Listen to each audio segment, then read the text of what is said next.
Look at what's happening right now in the gold market. Something extraordinary is unfolding, and most investors are completely missing it. We're witnessing a technical setup that hasn't occurred in over a decade, and the implications are staggering. Gold just broke through every major resistance level that's been holding it back. Every single one. The $2,075 level that acted as a ceiling for months, shattered. The $2,150 psychological barrier, gone. The all-time high at $2,450, obliterated. And here's what's remarkable. There's nothing above us now. Absolutely nothing. We're in uncharted territory. And when you understand what that means from a technical perspective, you'll realize why this could trigger the most explosive move we've seen in precious metals. Let me explain what no resistance actually means, because this is critical. In technical analysis, resistance levels are price points where selling pressure historically overwhelms buying pressure. They're like ceilings that price struggles to break through. Every major asset has them. They're created by previous peaks where traders who bought at those levels are waiting to break even, or where institutional players have placed sell orders. But gold has systematically demolished every single one of these barriers. When an asset breaks through resistance, it often retests that level as support before continuing higher. Gold did that perfectly at $2,075, then at $2,150. Each former resistance became a launching pad for the next leg up. But now we're beyond all historical reference points. There are no sellers waiting above because nobody bought gold at these prices before. This creates a technical vacuum, and in trading, vacuums get filled violently and quickly. Think about what happens when there's no resistance. Price discovery becomes purely about how much buyers are willing to pay, not where sellers are waiting. It's like an auction where nobody's setting a reserve price. The bids just keep climbing until someone finally says, stop. And right now, with everything happening in the global economy, I'm not seeing anyone ready to say stop. The chart pattern is textbook parabolic setup. We had the base building phase through early last year, where gold consolidated between $1,900 and $2,050. That's your foundation. Then we got the breakout with increasing volume, which is exactly what you want to see. It confirms real buying pressure, not just technical traders playing games. Then the acceleration phase began, and this is where it gets interesting. Each successive high is coming faster than the last. The move from $2,075 to $2,150 took 6 weeks. The move from $2,150 to $2,300 took 3 weeks. From $2,300 to $2,450 took 10 days. And the latest surge past $2,600? That happened in less than a week. This is the signature of parabolic acceleration. The time between milestones compresses as momentum builds. Volume analysis confirms this isn't a false breakout. We're seeing the highest trading volumes in gold futures since the March 2020 panic. But here's the difference. In 2020, that volume was fear-driven chaos. People were liquidating everything for cash. This time, the volume is pure accumulation. Someone is buying enormous quantities of gold, and they're not being subtle about it. The Commitment of Traders report reveals something fascinating. Commercial traders, the big banks and institutions that typically sell into rallies, have actually reduced their short positions. They're not fighting this move. That's extremely unusual. Normally, when gold rallies, commercials pile on shorts to fade the move. They're the smart money that sells to the dumb money. But right now, they're stepping aside. That tells you they see something bigger coming. Large speculators have increased their long positions, but not to extreme levels yet.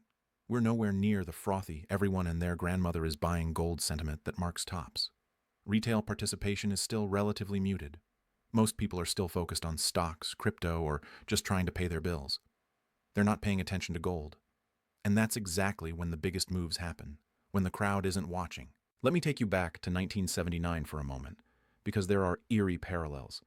Gold had been in a bull market since Nixon closed the gold window in 1971, but it was orderly, steady gains, some corrections, nothing crazy. Then in the summer of 1979, something shifted. Gold was around $300 an ounce in July. By January 1980, it hit $850.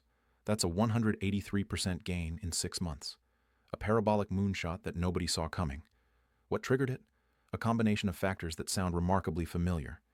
Inflation was running hot, around 13%. The dollar was weakening. Geopolitical tensions were escalating with the Soviet invasion of Afghanistan and the Iranian hostage crisis. Oil prices were spiking, And most importantly, confidence in the financial system was cracking. People started questioning whether paper currency had any real value. The technical setup before that explosion looked a lot like what we're seeing now. Gold had broken through its previous all-time high of $200 set in 1974. It consolidated briefly, then just took off. There was no resistance above $200 because gold had never traded there before.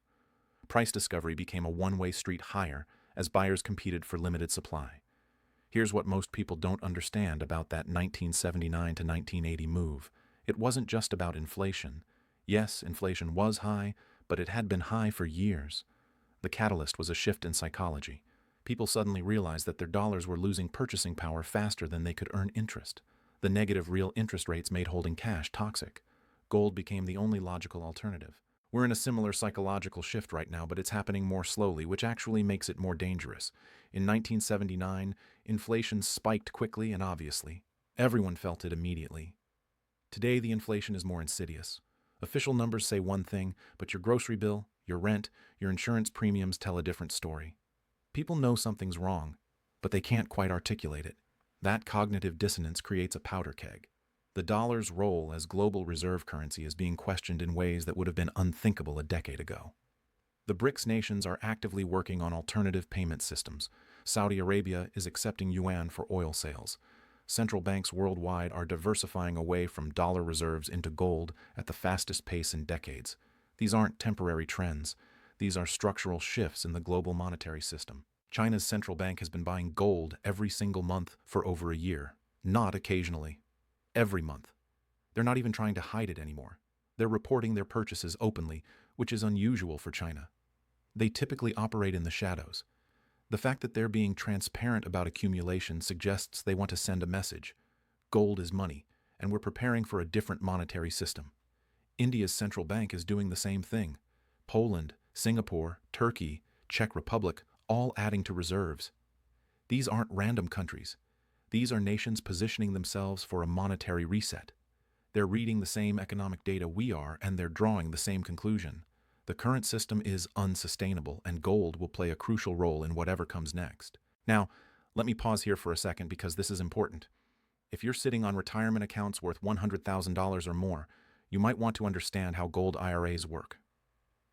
I put together a free guide that covers the mechanics. How to get physical gold into your retirement account without triggering tax penalties, and what to watch out for. It's in the description below.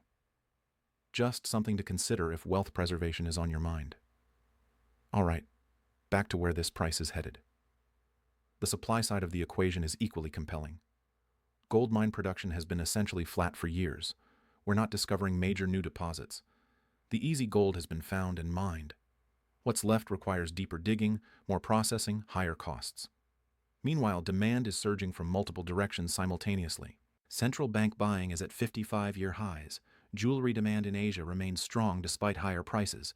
Industrial applications are growing as gold's unique properties make it essential for electronics and emerging technologies, and investment demand is just starting to wake up. ETF inflows have turned positive after months of outflows. That's a major reversal. Here's something most analysts miss. The gold market is actually quite small compared to other asset classes. The entire above-ground gold supply is worth around $15 trillion. That sounds like a lot until you compare it to global stock markets at $100 trillion, or bond markets at $130 trillion, or real estate at $330 trillion.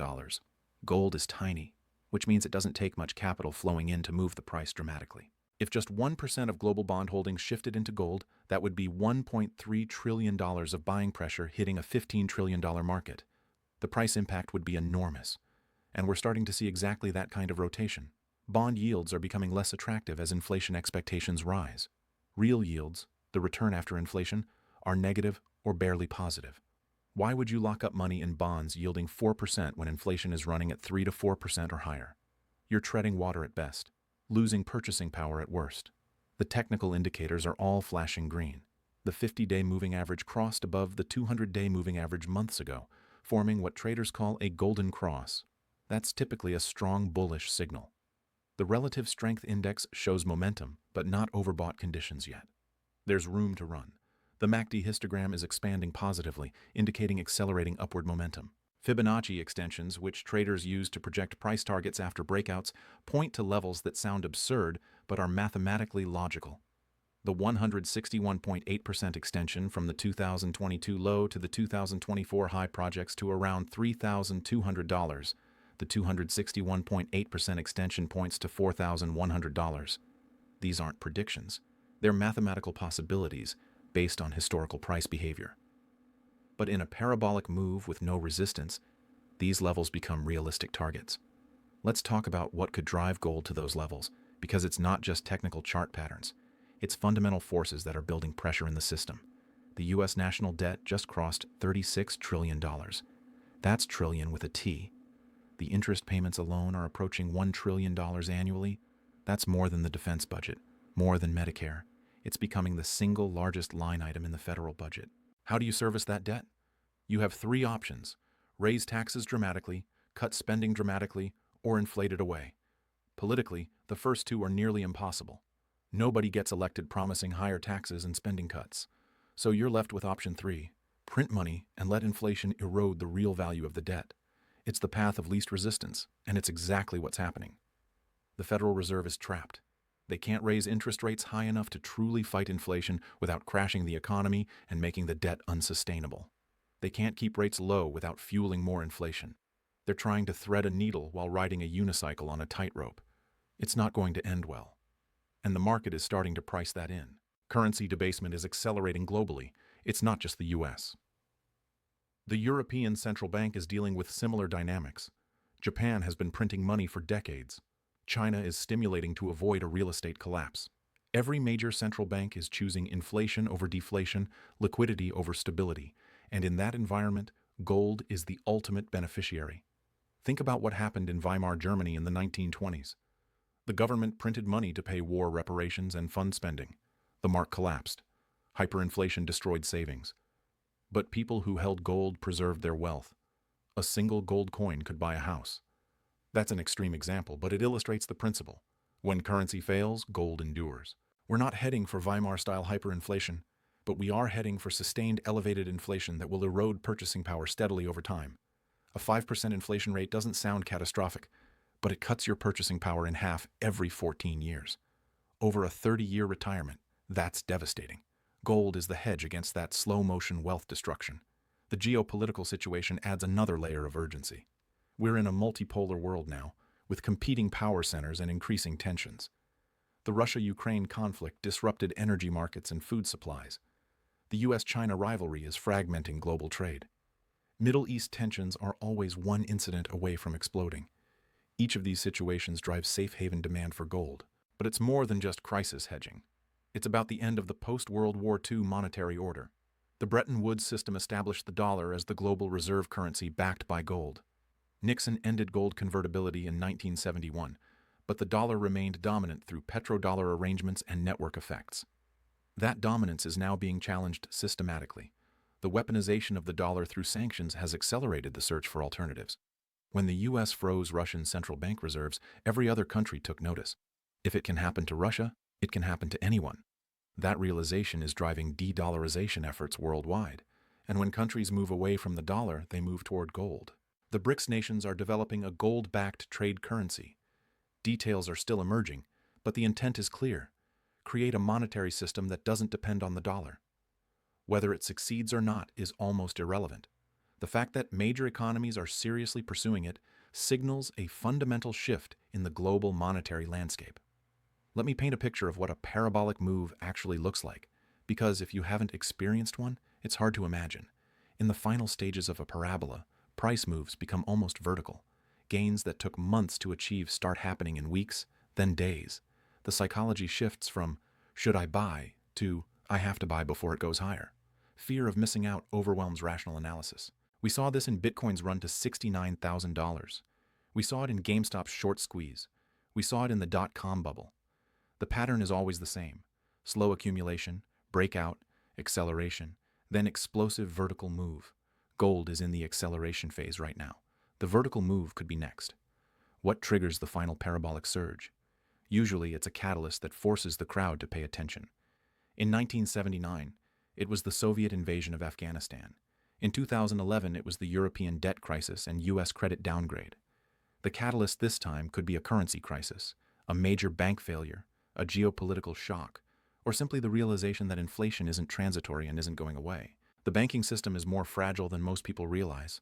We saw cracks with Silicon Valley Bank and Credit Suisse.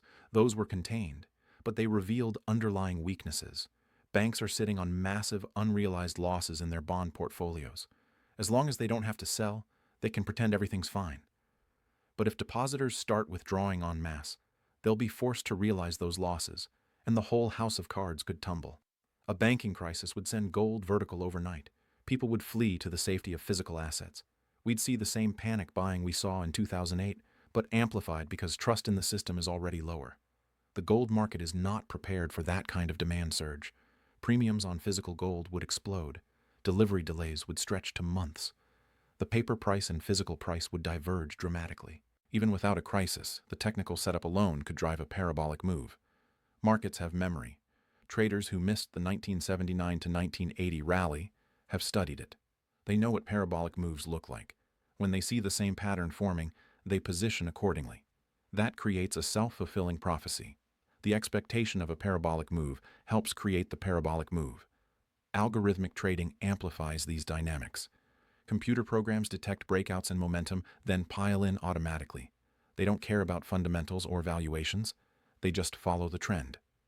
When gold breaks through key levels, these algorithms trigger buy orders, which pushes price higher, which triggers more buy orders. It's a feedback loop that can drive explosive moves. The options market is positioning for much higher prices. Call option volume has surged, particularly for strikes well above current prices. Traders are buying $3,000 and $3,500 calls, betting on a major move higher. The options market is often a leading indicator because sophisticated traders use it to position for expected moves.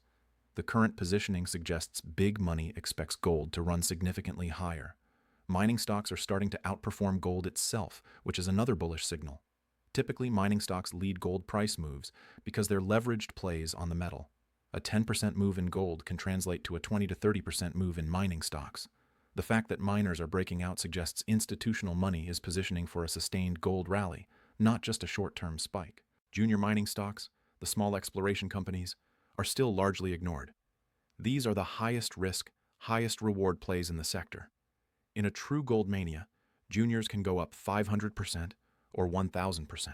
We're nowhere near that kind of speculation yet. When your Uber driver starts asking about junior gold miners, that's when you know we're in bubble territory. We're not there, not even close. The sentiment indicators show we're still in the early stages of this move. The gold 2S and P500 ratio is still relatively low historically. Gold is undervalued compared to stocks. As that ratio reverts to the mean, it implies either gold goes much higher, stocks go much lower, or both. Given the technical setup in gold and the stretched valuations in stocks, the path of least resistance is gold higher. Retail investor positioning is minimal. Most people's portfolios have little to no gold exposure. The traditional 60-40 stock bond portfolio has been the standard for decades. Gold is an afterthought, if it's considered at all. But that's changing. Financial advisors are starting to recommend 5 to 10% gold allocations. As that becomes mainstream, the buying pressure will be substantial. Institutional adoption is accelerating. Hedge funds that previously ignored gold are adding positions. Pension funds are increasing allocations. Sovereign wealth funds are diversifying into gold. These are massive pools of capital that move slowly but persistently. Once they start allocating to gold, they don't stop quickly. It's like turning an aircraft carrier. The momentum builds gradually but becomes unstoppable. The correlation between gold and other assets is breaking down in interesting ways. Traditionally, gold and the dollar move inversely. Strong dollar, weak gold. Weak dollar, strong gold. But recently we've seen periods where both rise together. That's unusual and suggests gold is being bought for reasons beyond just dollar weakness. It's being bought as a monetary asset, a store of value independent of currency fluctuations. Gold's relationship with real interest rates is also evolving. Normally, rising real rates are negative for gold because they increase the opportunity cost of holding a non-yielding asset. But gold has been rising even as real rates have moved higher. That suggests the market is pricing in factors beyond just interest rate differentials. It's pricing in systemic risk, monetary instability, geopolitical uncertainty. The physical gold market is showing signs of tightness. Premiums for physical bars and coins over the spot price have been elevated. Delivery times have lengthened. Refineries are running at capacity. These are all indicators of strong underlying demand that isn't fully reflected in the paper price. When physical demand overwhelms paper supply, the price has to adjust higher to clear the market. The gold-silver ratio, which measures how many ounces of silver it takes to buy 1 ounce of gold, is still elevated historically. It's currently around 85-1. The long-term average is closer to 60-1. When gold enters a parabolic phase, silver typically outperforms as the ratio compresses. That means silver could see even more explosive percentage gains than gold. But gold leads, and silver follows. Central bank gold repatriation is another fascinating trend. Countries are bringing their gold home from storage in London and New York. Germany repatriated 674 tons. Austria, Netherlands, Turkey, Poland, all bringing gold home. Why? Because they want physical possession. They don't trust that their gold will be available if they need it. That's a profound statement about confidence in the global financial system. The London Bullion Market Association, which oversees the global gold market, has been making changes to improve transparency and ensure adequate physical backing for paper claims. These changes wouldn't be necessary if everything was fine. The fact that they're implementing new rules suggests there were concerns about the integrity of the market. That's not reassuring for paper gold holders, but it's very bullish for physical gold. The COMEX gold futures market has seen declining registered inventory, the gold available for delivery. When registered inventory falls while open interest remains high, it creates a potential squeeze situation. If too many contract holders demand physical delivery, there might not be enough gold to go around. That would force a cash settlement at much higher prices, or a scramble to source physical gold, driving prices sharply higher. We're also seeing divergence between Eastern and Western gold markets. Shanghai gold prices have been trading at a premium to London prices, indicating stronger demand in Asia. Historically, gold flows from west to east, from weak hands to strong hands. That flow has accelerated. Asian buyers are accumulating while Western investors remain relatively complacent. The generational wealth transfer happening now is another factor.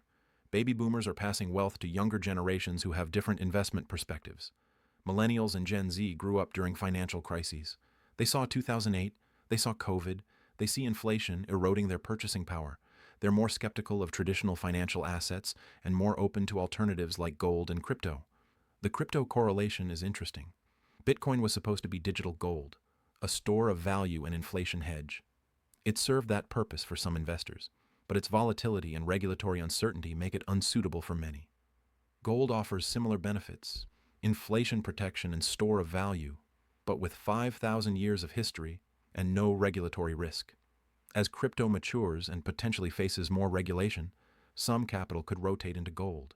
The environmental, social, and governance (ESG) movement is impacting gold mining. New mine development is becoming harder due to permitting challenges and environmental concerns. This constrains future supply growth. Meanwhile, demand is increasing. That supply-demand imbalance will only worsen over time, providing fundamental support for higher prices. Recycling and scrap supply, which typically increases when prices rise, has been muted. People aren't selling their gold jewelry and coins despite higher prices. That suggests they view gold as a long-term hold, not a trading vehicle. When holders become reluctant sellers, it reduces available supply and amplifies price moves. The derivatives market in gold is enormous, with paper claims far exceeding physical supply. Estimates suggest there are 100 ounces of paper gold for every ounce of physical. That's fine as long as everyone doesn't demand delivery simultaneously. But if confidence cracks and people start demanding physical, the system could break. The price would have to rise dramatically to ration the limited physical supply. We're in the early innings of a major repricing of gold. The current price, even at record highs, doesn't reflect the true monetary instability and geopolitical risks we face. It doesn't reflect the massive currency debasement happening globally. It doesn't reflect the loss of confidence in fiat currencies. When the market fully prices in these factors, gold will be substantially higher. The parabolic move, when it comes, will shock people. It will seem irrational and unsustainable. Mainstream media will call it a bubble. Skeptics will say it's gone too far. But parabolic moves don't end because they look extended on a chart.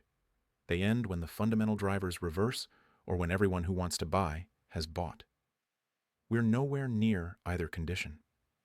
The path from here could see gold at $3,000, then $4,000, then potentially higher. Those aren't predictions. They're possibilities based on historical precedent and current market dynamics. The 1979 to 1980 move saw gold rise 183% in 6 months. If we see a similar percentage move from current levels, we'd be looking at gold above $7,000. That sounds absurd, but so did $2,600 gold a few years ago. The key is understanding that we're not in a normal market environment. We're in a period of monetary transition, geopolitical realignment, and systemic instability. These are the conditions that produce extraordinary moves in gold. The technical setup, with no resistance above, simply provides the pathway for those moves to manifest. This is the opportunity that comes along once or twice in a generation. The setup is clear. The fundamentals are compelling. The technicals are aligned. The only question is whether you'll recognize it before the parabolic phase begins, or whether you'll watch from the sidelines wishing you had acted when the signals were obvious.